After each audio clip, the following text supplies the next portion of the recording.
you guys. Welcome to the Standard of Truth podcast, where we discuss all things social, cultural, political, and theological from a biblical perspective. I am your host, April Chapman, and welcome to today's show. Today, I'm going to be doing a reaction. I'm going to be reacting to a diabolical diatribe that was being spewed out in the pulpit of a well-known pastor in the greater Houston area by the name of Terry Anderson. And this was sent to me, and I wanted to react to it because the things that this pastor said were so just demonic and outright blasphemous, and then just wrong like two left shoes. Like, he wasn't even telling the truth. That I was like, somebody has to react to this and just expose this foolishness for the wickedness that it is. So I'm not going to belabor the point. I'm going to go ahead and get set up here, and we are going to I'm going to react to this video, and then I'm going to stop and start, and we're going to engage with it. I'm trying to hurry up here. But to you who talking about, no, he ought not talk like that, that kind of talk don't belong in the church. We all God's children. Go join there and try to run something and see if we all God's children. You come to the black church and want to run everything. You go to the white church and don't open your mouth. You come here for us to pay your bills when you're down and can't help yourself. As soon as you get on your feet, you go over there because you're going to another level. Okay, I know it's soon, but I kind of want to stop there because, I mean, it ain't even been a minute. It's been 49 seconds, and there's like so much to engage with. So I'm going to try to make it quick. But in my opinion, to give you guys some context, because it does kind of start in the middle, he's talking about white churches. Now, you know, on this channel, we talk a lot about ethnic expressions of churches, meaning it is not sinful for a church to just be majority ethnically white, just like it is not sinful for a church to be the majority ethnically black. But what we do acknowledge is that the Church of the Lord Jesus Christ, it does not bear any adjectives in front of it. It is just the church, and it is made up of every tribe, tongue, nation, and people group. But here, in the context that Pastor Anderson is using it, he's actually talking about a white church and then a black church, and he sounded a little bitter. He sounded a little bitter and angry. And I'm arguing that this is divisive speech. And so when he's mocking, saying, you know, people are probably thinking, you know, you shouldn't talk like that. You know, this kind of speech doesn't belong in church. They're right. It doesn't. For you to hurl an accusation like this against either, I don't know if they're just former members of your church who you found out from the grapevine that they left Lily Grove and now they over here at a church that is a majority of ethnic expression of whites. I don't know. That's not even an ethnicity, but you know what I mean. He sounds bitter that people have either left his church or maybe they sent him an email and said, you know, they've moved their membership here. I don't know the situation, but my question is, if that's the case, do we leave room for the possibility, Pastor Anderson, that maybe people left your church because they got tired of this social lynching and the political rhetoric that you have been spewing out from your pulpit for at least the past, 12 months? I distinctly remember you're one of the pulpit pimps that said that you was with her. Like, you threw your hat in the ring in full-throated support behind Kamala Harris, the chief womb assassinator who just ran for president. This woman told us that she wanted to murder babies, and lots of them. She told us that she wanted to legislatively make it possible for our children to transition to another gender, as if that is such a thing. You seem to be pretty comfortable with her agenda to sexualize our children through the K through 12 system because she's not trying to do anything to stop it. And for someone that's in Houston, very, very close in terms of being in a state that's a border state, I am shocked that you're not more outraged about her open border policy and how such policies actually harm majority Black communities and siphon out labor and lower wages for Black people. I mean, I don't know. This is pretty divisive speech. So to say that, this kind of speech don't belong in church, it don't. But yet, you do this a lot, and are you shocked and surprised that maybe you are experiencing some congressional attrition? People are leaving because they're tired of this Black liberation theology, this demonic worldview that is divisive and that does not reflect the gospel of our Lord Jesus. They're probably tired of hearing that. And so they did leave. They went to a church perhaps that maybe is a little bit theologically more balanced or more solid, where they don't have to hear political rhetoric week in and week out, but rather they are learning, how do I live this Christian life in a world that is increasingly becoming more secular? But instead of you thinking that, well, maybe that's why they're leaving, you're assuming that they are leaving your church to go to a white church. I'm gonna let him finish, but he's gonna say some things that you're like, this nigga really bitter. He sound real bitter. The bitterness is just beginning. Take a listen to this. I wish you had gone on another level before we put your child through college. I wish you had gone on another level before we paid your rent.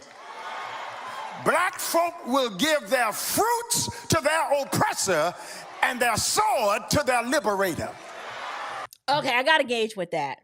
The assumption in this statement, when he says, Black folks will give their fruit to their oppressor and their sword to the liberator, I'm just like, well, wait a minute. Who's the oppressor? Is this some white church that's overwhelmingly oppressing Black folks and then we didn't tell nobody? Like, how racist do you sound? You so jaded and mad. Like I said, I am making an assumption, guys, that people have left his church to join and gather with a white congregation. But let's just assume that's what he is saying. Because when you say, you leave and give your fruits over there, these people are leaving to go serve at another church that might have more white people. He sounds real bitter and angry about that. But could it be the fact that you assume that all Black folks are Marxist minded like you are? They don't want to hear this at church. We come to church to gather to hear about Jesus Christ and him crucified. I desire to know nothing among you except Jesus Christ and him crucified. I don't want to hear a political speech every single week I come to church. That is not edifying for my spiritual growth. Maybe if you asked if that's why people are leaving, I'm thinking folks are waking up and they're tired of these boule class Marxist-minded Negroes who are nothing but a mouthpiece for the Democrat Party, and people are leaving these churches in droves. And all of you, these churches, these Bishop of Brimstones, they're probably just left with some silent generation folks who don't really know what's going on because they trust what they hear from the news, or some older boomers who like, I'm too old to be shopping for a new church, so I'm gonna just let him say this ignorant stuff, but I don't really be taking much of it to heart. But when I'm trying to understand who the oppressor is, Pastor Anderson, because I don't know if the assumption is that people, and matter of fact, I'm getting ahead of myself.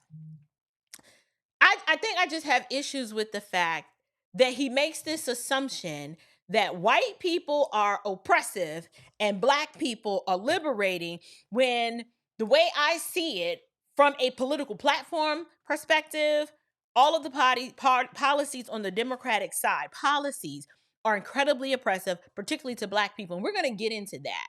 And in fact, this is going to allow me to address my broader point, because I did a video the other day where someone was saying, if you make under $400,000, you should vote your interest.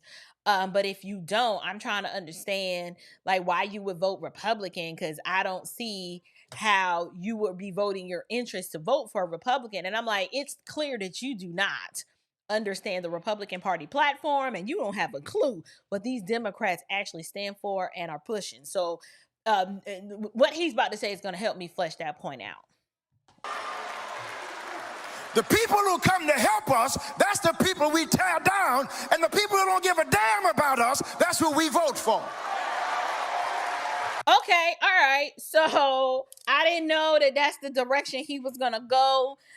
Okay, to be fair, depending on how the word is used, like someone can preach damnable heresy and that's not considered, profane language. But in the context that Pastor Anderson is using it, he does kind of mean this in a profane way because he angry. He angry and he sound real bitter and just jealous. The folks that's trying to help you is the ones you vote. The ones that trying to help you are the ones you don't support them, and then the ones that are trying to harm you. I need him to be a little bit more specific, because I can get specific, but I don't know. I just didn't expect him to say that. It's probably gonna get worse. So let's go. But if my people, I wish I had somebody to help me, which are called by my name. Because when Bill Clinton said... Wait a minute, I'm confused. I'm trying to understand how we get the Chronicles. How we go from you spewing out divisive, racist speech and rhetoric and hurling accusations against people who choose to leave your church and go worship with a more ethnically diverse fellowship. How we get from there to Chronicles, I don't know. I remember what I wanted to say. He talked about, the reason why I say he sound bitter and angry is because you know how some churches have a benevolence fund, and if you fall on hard times and you can't pay your rent, or you just need money, you can appeal to this fund.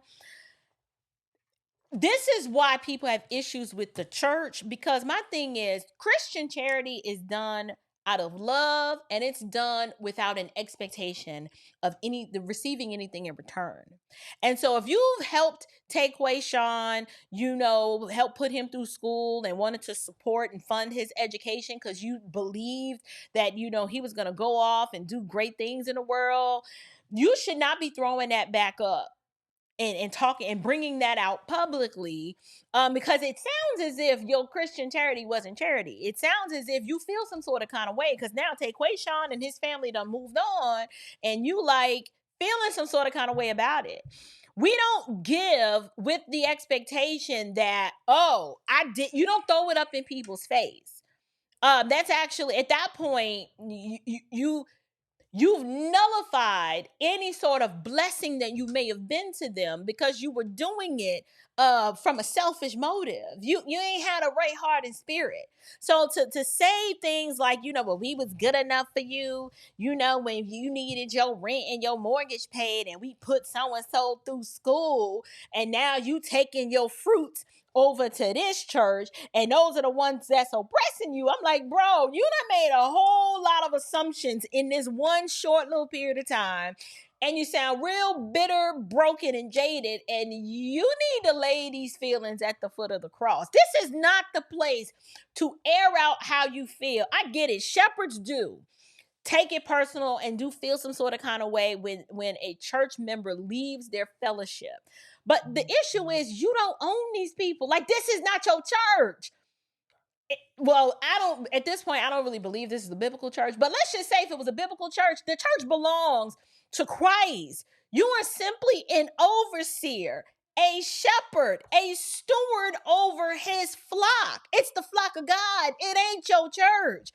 And it's not a gang. You don't own the members. So if somebody leaves your church let's say they do go to the white fellowship down the block, what you need to do is do some self-examination and say, you know what? It might be the political rhetoric. Maybe I should ask them, why did they leave? Because I doubt very seriously. Now, I'm going to say this is going to be real controversial. I actually do know people who said, I can no longer go.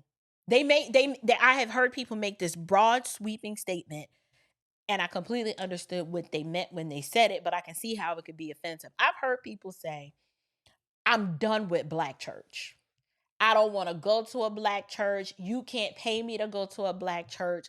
I don't fool with Black church no more. When they say that, I know what they're saying. They're real sloppy in how they're communicating, but what they're actually saying is, I do not want to unite myself in any sort of relationship with these Marxist minded Black liberation theology type churches that preach this foolishness. Because it is unfruitful, it is harmful spiritually to me, and they racist. They racist. The preaching is subpar. It's estrogen rich, full of effeminate messaging, and it's not helping me in my life at all. So I'm done with Black church. I've heard people say that. And I'm not saying they're wrong. The issue is they are hurling this accusation toward Black churches when what they really need to be saying is, I can't stand unbiblical churches. It ain't the color. Because there's some white churches that are just as theologically abhorrent and in error and heretical with a whole bunch of other foolishness just like this. They just happen to be majority white.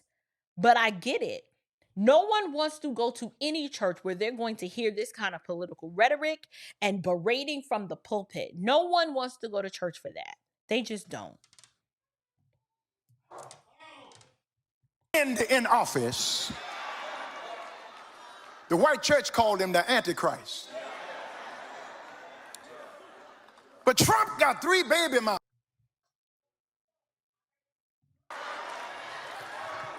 A convicted felon who can't even rent an apartment, who can't even fill out an application at McDonald's, but he's president of the United States. Okay, I'm trying hard. At this point, man, you need a Snicker bar, because now you're not even making sense. This man said, all right, I get the convicted felon part. A lot of people use that as a talking point to try to discredit President Trump as a viable candidate. Well, now he's no longer a candidate. He's actually the president. And it's actually an indictment against Democrats that people overwhelmingly spoke up in America and voted for the felon. Like I voted for the felon. You want to know why? I voted for the felon not because he's legitimately a felon, but we saw the lawfare that was inflicted upon him, and many Black Americans understand the weaponization of the judicial system. We know that all too well, particularly Black men. And Black men were like, yo, if they'll do this to him, they'll do it to anybody. We knew that those cases were fraudulent.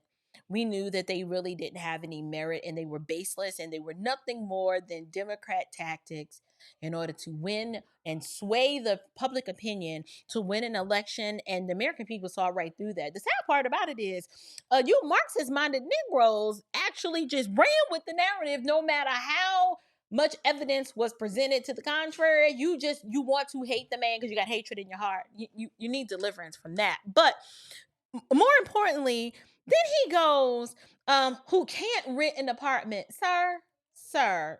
Now I'm thinking you misspoke, and I'm gonna give you the benefit of the doubt, and I hope that's what you meant. But Donald Trump don't need to rent an apartment like he owns them. I believe what you were trying to say is that there was a housing situation in the 70s, and allegedly he didn't want to rent apartments to Black folks. Let me help you with that. That's actually not true. But if you only watch MSNBC and listen to Let's Read, the Marxist communist propagandist, because she's not a journalist, then you would walk away believing that. What happened was, as a businessman, people don't care what ethnicity you are when you want to rent an apartment. What they care about is credit worthiness and your ability to be able to pay the rent. And most landlords who are trying to maintain the integrity of their buildings, particularly in New York City, reserve the right to be like, we don't really want to do Section 8. Like, I know Black people who won't rent to, they will not make their apartments available, their houses available to Section 8, because they know They know the quality of the applicants that they're typically going to receive. Not all the time. However, typically when you are receiving a voucher for housing and you really don't have any skin in the game and nothing vested in it, you're not going to take care of that apartment. And many Section 8, you end up having to evict Section 8 people sometime, because the government is paying their portion, but the portion that they're responsible for paying, they won't even pay that. They just end up in the arrears. So the whole situation of can't rent an apartment, I hope you didn't mean that Trump can't rent apartments, because he owns, like, he's a real estate developer. That's what he does. But you are misrepresenting what actually happened with the situation, with his apartment buildings. And furthermore, it was like a really long time ago, and no one cares. No one cares but you and other Marxist-minded Negroes. But the truth be told, it wasn't on the basis of ethnicity. It was on the basis of them being Section 8. And if you want to say that Section 8 people tend to be black, then, oh well, it's the truth. But shoot, I know black landlords that be like, nope, ain't doing it. They ruined the house last time. I don't want to fool with them. It's really culture. It's not ethnicity that people kind of recoil back against. I've never had a problem renting any space on the basis of like my rental history speaks for itself. But anyway, I just want to point that out. Then he goes, can't even fill out an application for McDonald's. What? Sir, at this point, you're looking for something to just be mad about. Why would he need to fill out an application at McDonald's? Like, he's a millionaire. You just sound, like I said, you sound like you are bitter and angry and jaded about something else. And so you're going on this rant. You're mad at black folks who, no matter what you try to preach from this pulpit, still overwhelmingly did not support Kamala Harris. You didn't pull the numbers that you had promised your Democrat overlords that you would pull from your congregation. And now you feel some sort of kind of way because maybe they turned the spigot off. And they're like, well, you're not going to get the money we promised you because out of the people in your area that were registered to vote, that we know go to your church, I don't know. I'm speculating. I don't know none of this to be true. However, this man just sounds really angry and bitter that there are black people who, for their own reasons that they don't have to explain to you, do not want to fall in line, lock in step with the Democrat Party because they finally woken up and they realize that your rhetoric is trash and that you spent a lot of time miscategorizing and lying and misrepresenting, and that you're nothing more than a propagandist. At this point, we can't call you a pastor. How much time are you spending in your church going off like this? Like, you just going off for no reason. I'm gonna let you finish and we're gonna wrap it up. But the bitterness that's coming and the hatred in his heart that's coming across this pulpit, it sounds to me that some people have left his church and they might be worshiping at another church and he feels some sort of kind of way about it. And these other churches may be whites, and so what? So what? Like, if you really understood what was accomplished on Calvary, you would know that we can lay at the foot of the cross our sin of unforgiveness. We lay at the foot of the cross our sin of bitterness and hatred in our hearts for others that don't look like us. And the blood is so effectual and has so much cleansing power that people who were once enemies toward one another, black and white, Jew and Gentile, Christ binds them all together and grafts them into one family. He grafts us together, and now we have love for our brethren, regardless of their ethnic expression. I'm wondering, when has the effects of the gospel, when are we going to see that played out in your life? Because Pastor Anderson, you don't sound as if the gospel has been effectual for you. You sound as if you are loyal to the Democrats so much that your messaging and the propaganda that you are preaching seems to be more supreme and be more primary than the gospel of reconciliation, that which is what you're supposed to be preaching. Like, the idea, like if this pastor was black, white, saying these things about the black church down the street, oh my goodness, we would be calling for his resignation and just demanding that the church be shut down. Why is it that a black pastor can speak this way, just recklessly from the pulpit, and nobody bats an eye? Nobody bats an eye. Do not tell me that there is no such thing as black privilege, because it is a privilege to speak freely like this and no one label you a racist with consequences to follow. This is just amazing. The first time he won, it was a fluke. No, pimping. It wasn't a fluke. The first time he won, y'all just didn't see him coming, and you didn't really think that people were sick and tired of the establishment as much as they were. And you Democrats, if I just be honest, assumed you did have the black vote, but you assumed that people wanted to vote, people wanted Hillary. That wasn't it. What happened was Trump came on the scene, and he was this masculine male that was super abrasive. And that a lot of people, particularly white people, were like, you know what, it's about time we got some masculine some testosterone back in the White House. We gonna give this dude a try because we ain't got nothing to lose. And I'll be honest, back in 2016, I was not one of those black people who voted for Trump. I was conservative at the time, but I actually voted for Ted Cruz in the primary. And then when it came down to Trump and Hillary, I voted for Mickey Mouse. And it wasn't that I hated Trump. I actually liked Trump. I've always liked Trump. I'm from New York. But I just didn't take him serious as a candidate. But by the time 2020 came around, I was a believer.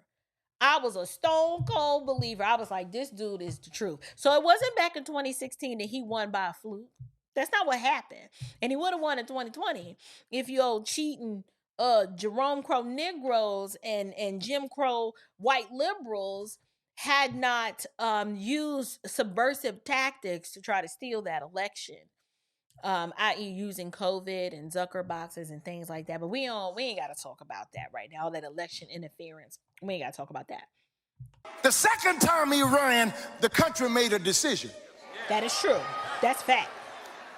That we want somebody that evil, somebody that mean-spirited. No. If you really want to talk about evil, I need you, Terry. I know this rhetoric sound good and the church is screaming and they waving at you and cheering you on. I know that's what's happening. I need you to articulate for me. Name the evil policies that Trump is advocating. Because I can name the ones on the left. We'll start with abortion. Abortion is evil, and it is murder.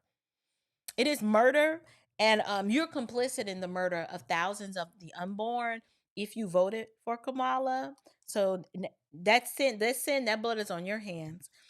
Abortion, transgenderism, that was absolutely a part of her platform. You want to put them in the military. You want to castrate little boys and turn them into little girls. You're perfectly okay with our children being exposed to sexually explicit material in schools. High taxation, yes.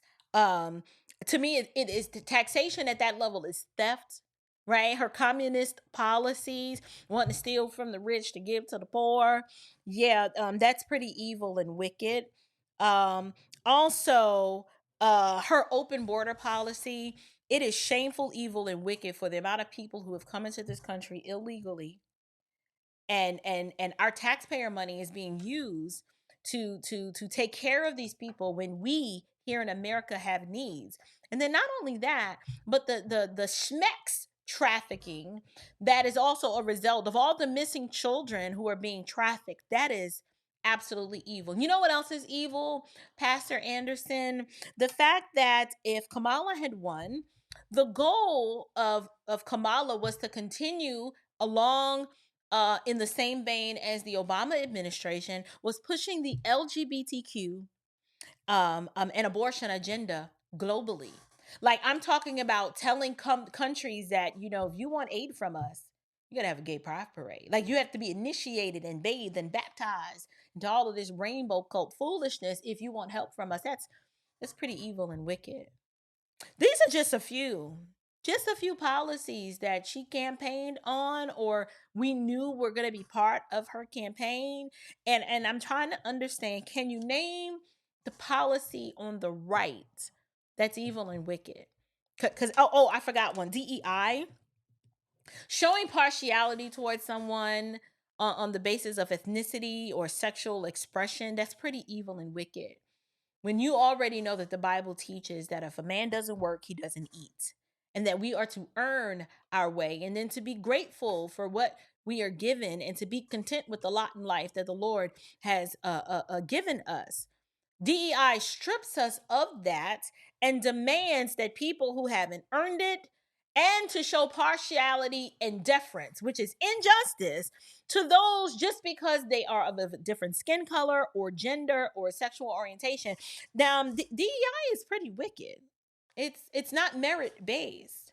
So I'm confused as to these evil policies on the right, that you're saying that people who voted for him anyway, someone evil and wicked. I get it. You don't like his personality.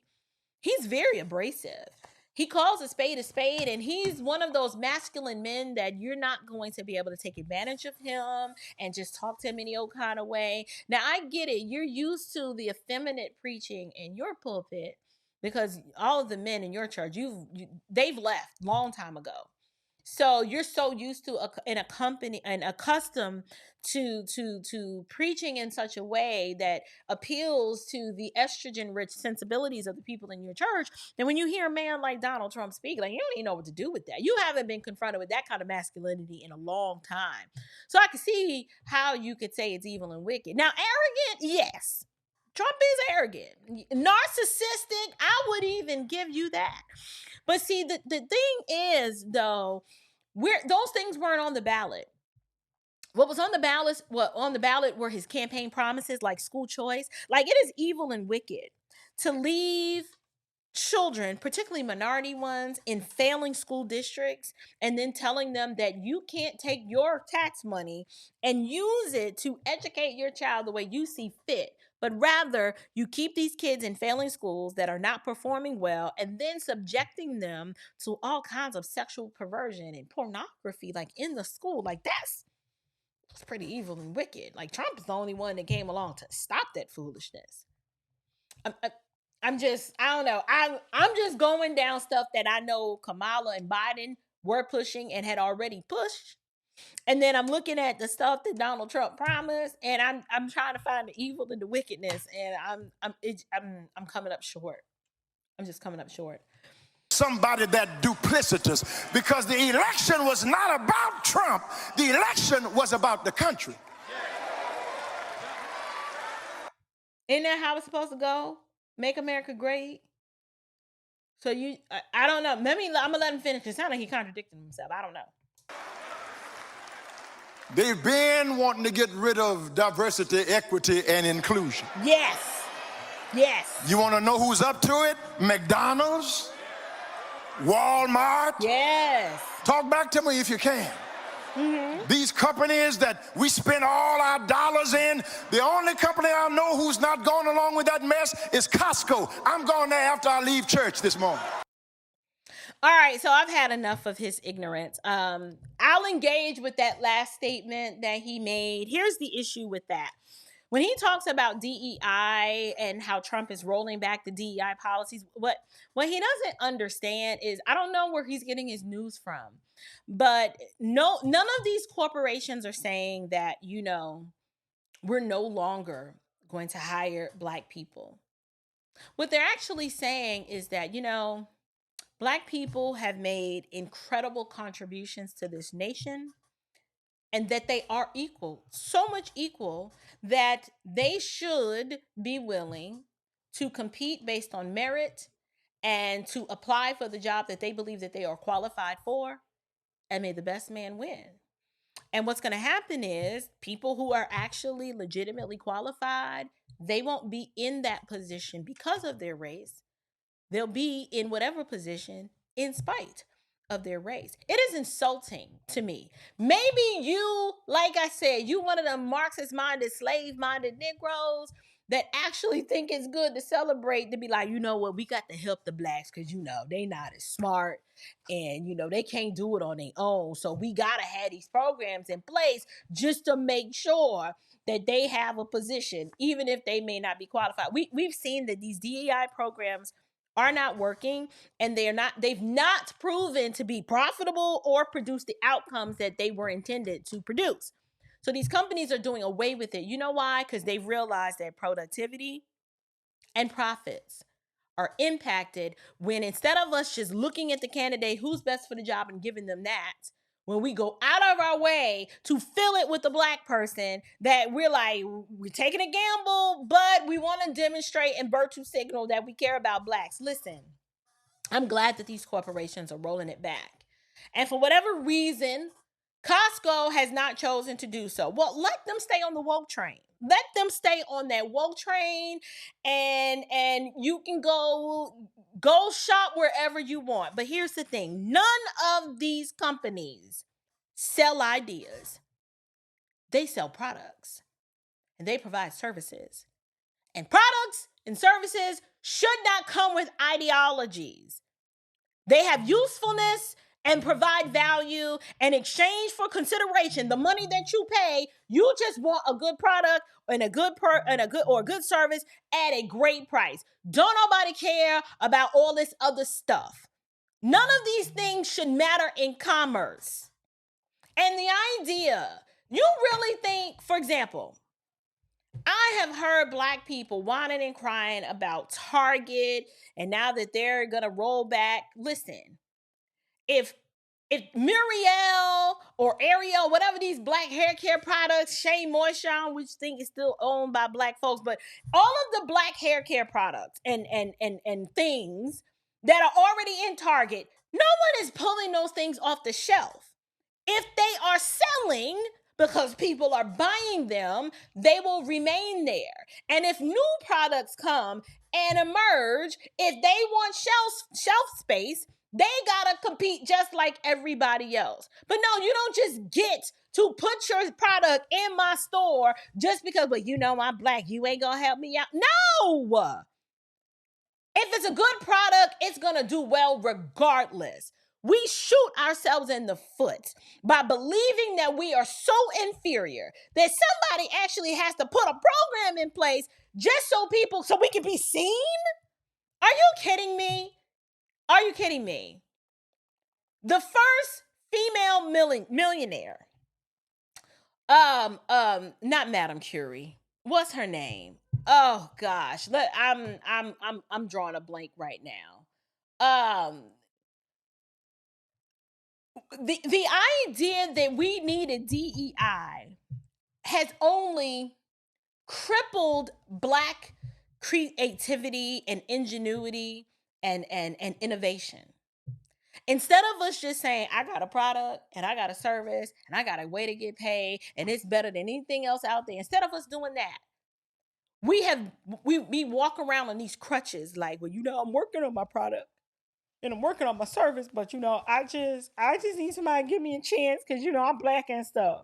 And because I'm black and stuff, the product and the service, it can't stand on its own. So can you help me? How weak. Booker T. Washington would be turning over in his grave right now if he knew that we were begging the government or somehow pissed off and mad at the government because they said, go on and compete in the open marketplace. You free. There are no barriers and nothing is standing in your way. But see, because they believe that this country is so racist that they won't be able to see them and accept them on the basis of the fact that they got a good product or service and that they see the blackness, is why they think like this. Overall, I can't even engage with everything that this pulpit pimp said because, one, the video would be too long. And I think that I have made my point. People are leaving churches like this in droves because they are spiritually toxic.